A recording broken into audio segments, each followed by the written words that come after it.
할렐루야. 한 주가 시작되었습니다. 이 시작된 한 주 속에서도 하나님의 말씀대로 순종하고 그 말씀의 역사를 경험하시는 여러분 되시기를 소망합니다.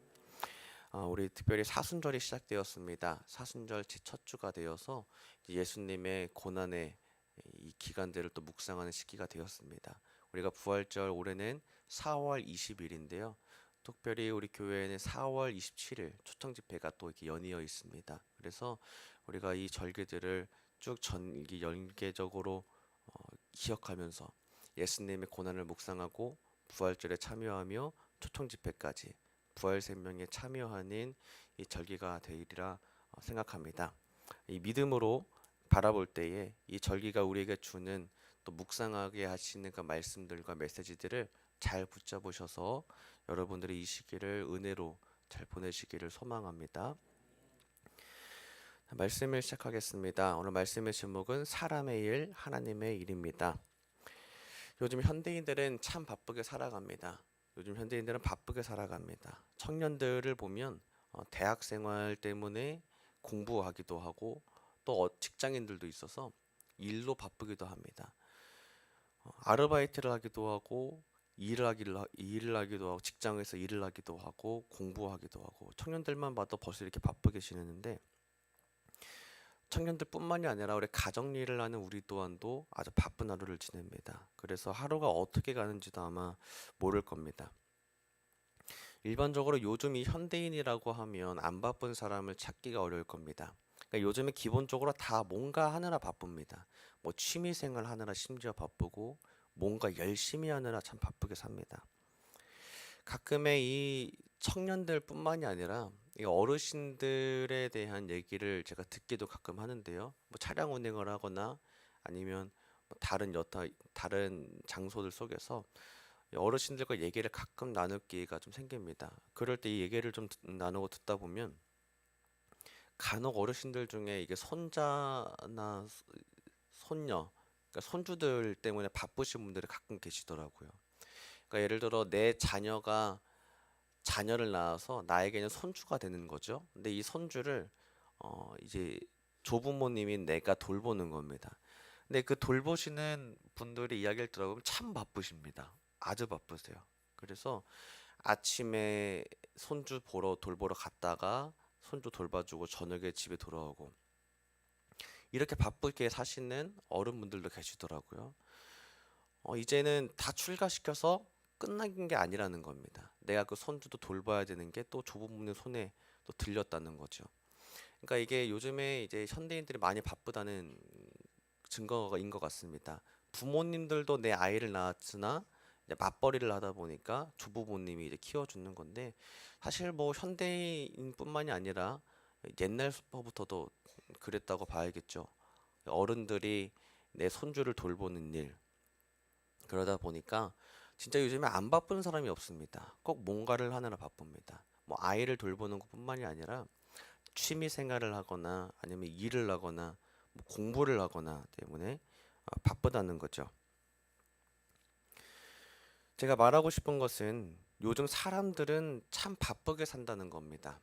뭔가 일을 하면서 바쁘고 내가 이 하루를 좀 가치 있게 보내보려고 바쁘게 삽니다. 그리고 아무래도 오늘 열심히 좀 살았다 싶으면은 기분이 좀 뿌듯하기도 합니다. 오늘 좀 보람차게 살았네. 좀 가치 있게 살았네. 그러면 내 스스로가 내 하루에 대해서 만족하기도 합니다. 또 뿌듯하기도 합니다. 사람이 이렇게 열심히 사는 거는 참 좋은 의미가 있습니다. 게을르지 않고 열심히 사는 건 좋은데요. 한편으로는 신앙에 있어서는 조금 위험할 수는 있습니다. 마냥 열심히 하는 것은 하나님보다 앞서기 쉽습니다. 하나님께서는요, 계획하시고 일하십니다. 그리고 그것들을 이루시기 위하여서 사람을 세우시기도 하시고 그 뜻대로 세우시기 위하여서 사람의 마음을 물으시고 상황들을 여건들을 풀어나가시는 과정 중에 있으신데 가끔 우리가 너무 열심히 살다 보면 내 신앙도 열심히 하다 보니까 하나님보다 앞서는 내 의의가 가끔 있는 것을 우리가 잊지 말아야 합니다.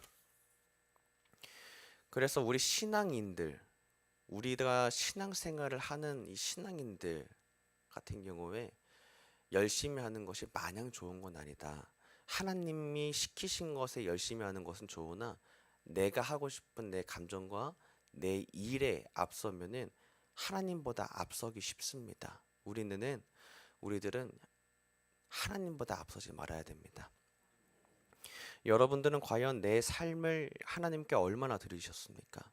내 삶의 일부 아니면 내 삶의 전부 얼마만큼 하나님께 드리고 계십니까? 과연 나의 삶의 모든 것들이 하나님께 드려졌다라고 대답할 수 있으십니까? 내 삶의 주권자가 하나님이십니까?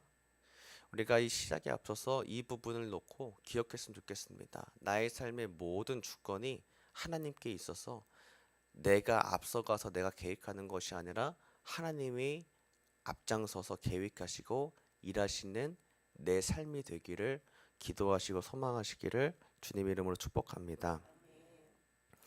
오늘 본문을 보시면 에서와 야곱의 이야기입니다. 에서와 야곱은 형제였습니다. 가볍게 오늘 본문을 조금 설명을 하고자 하는데요. 이 에서와 야곱이 아시다시피 조상 아브라함의 후손입니다. 아브라함은 약속의 자녀 이삭을 얻었습니다. 그리고 이 이삭은 아내를 맞이해서 두 아들을 낳게 됩니다. 그 두 아들이 오늘 이 에서와 야곱입니다. 형은 에서였고 동생은 야곱이었습니다. 자, 이 둘은 성격이 참 달랐습니다. 성격도 달랐고 본인들이 하는 것도 달랐습니다. 자, 일단 에서를 먼저 보겠습니다. 이 형 에서의 특징은 사냥을 좋아하는 사람이었다는 겁니다. 이 에서가 사냥을 좋아했고 또 사냥에 익숙했다고 합니다. 아무래도 상식적으로 내가 사냥을 좋아하니까 일반적으로 사냥터에 가서 사냥터에 가서 사냥을 하기를 즐겼겠죠. 그래서 뭔가 사냥을 해서 요리를 해서 아버지께 요리를 해서 갖다 드리기도 했다고 성경은 알려주고 있습니다. 그래서 아버지 이삭이 이 에서의 요리를 좋아했다라는 기록도 있죠. 자, 성경에서 이 에서에 대한 설명과 다르게 이번에 야곱입니다. 이 야곱은 다른 의미로 이 야곱의 특징을 설명을 하고 있는데 성경은 야곱을 어떻게 설명하고 있느냐? 조용한 사람이었다라고 말합니다. 성경이 말하고 있는 이 야곱은 조용한 사람이다인데요. 이 조용하다라는 말의 히브리 원어를 보면 조금 의미심장합니다. 이 야곱을 성경이 어떻게 말하고 있냐면 완전한 무후만이라고 합니다. 그러니까 야곱에 대해서 붙은 특징, 이 수식어를 보니까 조용하다라고 우리는 한국말로 번역을 했고 또 영어로도 그렇게 비슷하게 번역을 했는데 실제로 원어에 보면은 그렇게 아니라는 겁니다. 조용한이 아니라 완전하다, 무흠하다라는 의미의 단어를 썼다는 거죠. 그러니까 성경이 알려주고 있는 이 야곱에 대한 소개는 뭐냐면 완전한 사람이다, 무흠한 사람이다라는 거예요. 자, 이 완전한 무흠한이라는 말, 히브리어 탐이라고 하는 이 말이 다른 데도 또 쓰였습니다. 언제 쓰였냐면 욥기서에 썼습니다. 욥기서. 욥을 설명할 때 탐이라는 말로 완전하다, 무흠하다라는 말이 쓰였습니다. 자, 그러니까 의로운 사람 욥처럼 이 야곱도 완전하고 무흠한 사람이다라는 것을 성경이 사실은 말해주고 있다는 거죠. 자, 이 야곱, 우리가 지금 다시 보고 있는 조용한 야곱, 그러나 완전하고 무흠했다고 하는 이 야곱이 오늘 형을 만나고 있습니다. 형 에서를 만나는 장면에서 야곱은 자기가 가지고 있는 팥죽을 형에게 제시를 하고 형이 가지고 있는 장자권을 내가 얻겠다 하는 거래의 장면이 오늘의 본문인 겁니다. 자, 여기서 본문이 두 가지를 시사합니다. 제가 묵상한 것은 두 가지인데요. 첫 번째, 과연 야곱의 이 모습이 선한가였습니다. 과연 야곱의 이 모습이 과연 올바른가, 옳은가입니다.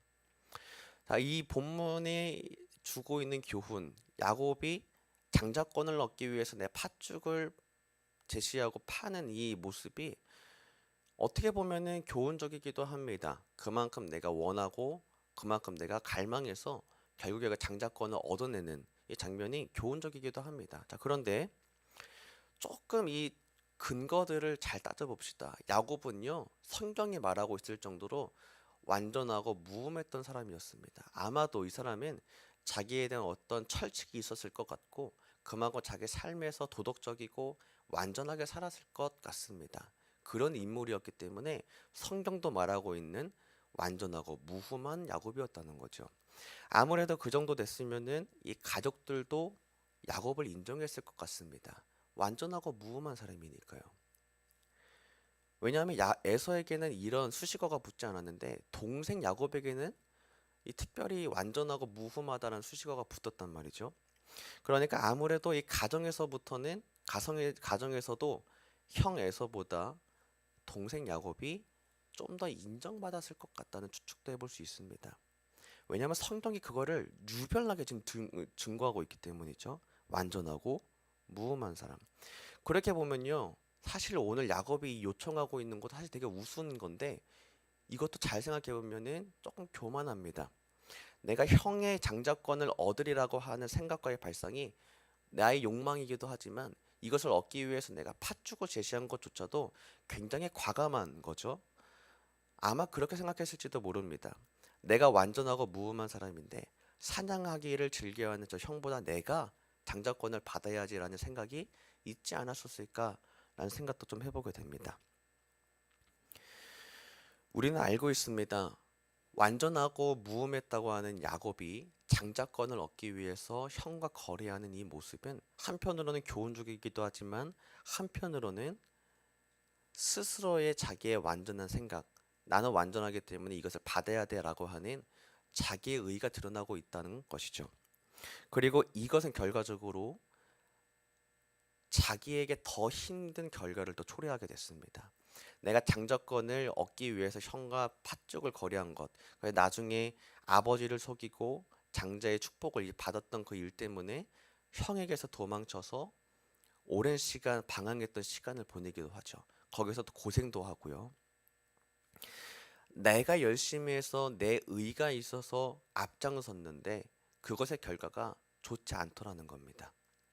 야곱은 그 이후에 아주 많이 고생했습니다. 삼촌 라반의 집에서 돌아오기까지 거기 가서 고생도 하고 다시 내 집으로 돌아오고 돌아오면서도 형 에서가 나를 죽일 거란 두려움 때문에 고생합니다. 이것을 야곱이 인간적인 의를 보여주고 있다라고 얘기를 합니다. 야곱은 자기의 의가 있던 사람입니다. 그리고 이 의는 나중에 창세기 32장에 보면은 내가 이 심히 두렵고 답답하여 죽을 지경이 되었습니다라고 하는 부분에 나오는데 여기 부분에서 자기의 의가 죽었다라고 성경적으로 해석하는 분들도 있습니다. 그만큼 야곱은 완전하고 무음한 사람이었습니다. 그리고 열심히 했고 욕망이 있었습니다. 나는 이렇게 해야 돼라는 자기의 정당한 의는 있었지만 이 열심히 해야 하는 자기의 의 때문에 일은 꼬여버린 겁니다. 그래서 우리가 알 수 있는 것은 첫째, 성경이 보여주고 있는 것, 야곱이 보여주고 있는 이 행위는 자기에 의해서 나의 의, 내 옳다는 나는 이렇게 해야 돼. 나는 정당해. 난 정당한 이유가 있어. 난 이렇게 해야 돼라는 각자마다의 자기의 인간적인 의가 있다는 것을 성경이 알려주고 있다는 겁니다. 그것 때문에 야곱이 보여주고 있는 이 행위는 옳지 않다고 봐야 된다는 겁니다. 내 의 때문에 죄로 비롯될 수도 있다는 것을 우리가 경계해야 됩니다. 우리는 하나님 앞에서 나는 이렇게 해야 되는데 하나님 왜 안 됩니까? 라고 하는 나의 의가 있는지를 돌아봐야 됩니다. 하나님 저는 이만큼 살아왔고 저는 이만큼 좀 힘든데요. 그럼 이쯤 했으면 이만한 결과가 있어야 되지 않습니까? 하는 내 의가 있을 수 있다는 거죠. 완전하고 무흠한 나의 열심히 했던 내 열심에 근거한 결과가 산출되지 않으면 하나님께 불평불만한다는 거예요. 야곱이 그러지 않았습니까? 완전하고 무음했을 정도면 그에 상응하는 결과가 있어야 되지 않겠습니까? 우리는 그러지 않냐는 거죠. 우리가 하나님 앞에서 나의 정당한 의를 드러내면서 하나님의 의 앞에서 죽어야 되는 내 의가 있지 않냐는 거죠. 하나님 나는 이만큼 정당한데 왜 이만큼 결과가 없습니까? 하나님 나는 이렇게 했으니까 당연히 이렇게 해야 됩니다. 당연히 이렇게 해야 됩니다 하는 자기 의를 우리가 발견해야 합니다.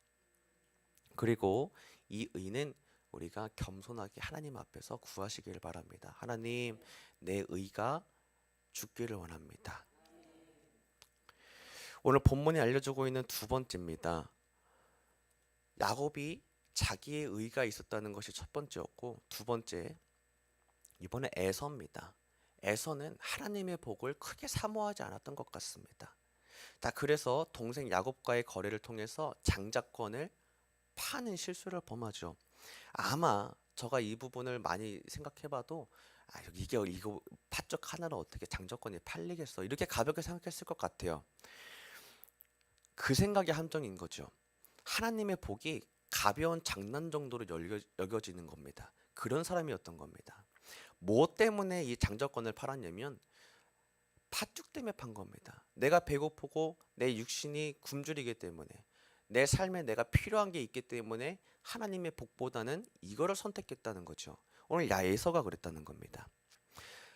그러니까 우리는 이 에서를 보면서 세상 것에 우리의 시선을 빼앗겨서 그것 때문에 하나님의 복을 포기하는 실수가 있지는 않은가도 봐야 된다는 겁니다.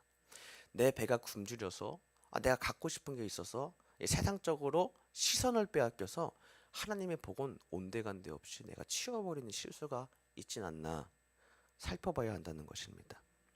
여러분 모두는 에서와 다르게 하나님의 복과 은혜에 온전히 사모함을 주시기를 바랍니다.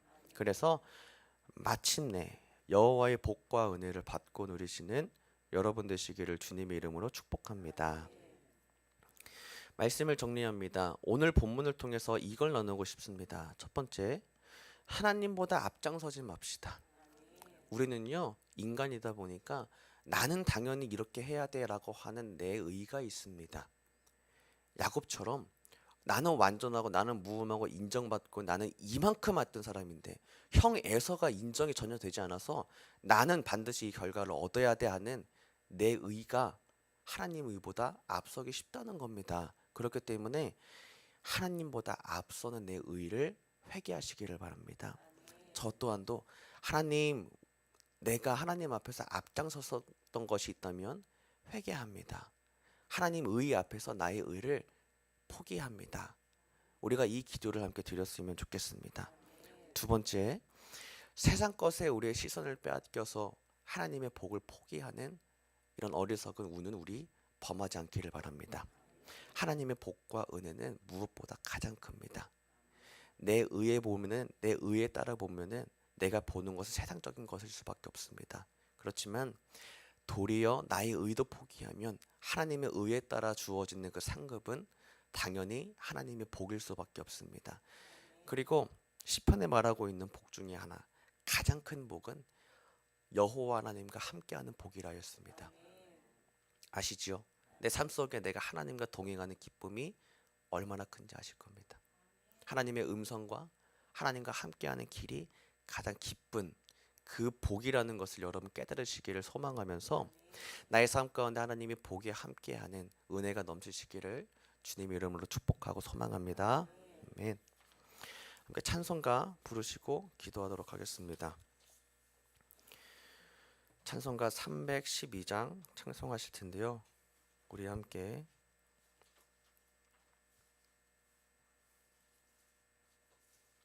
부활신앙 및 교회 부흥을 위한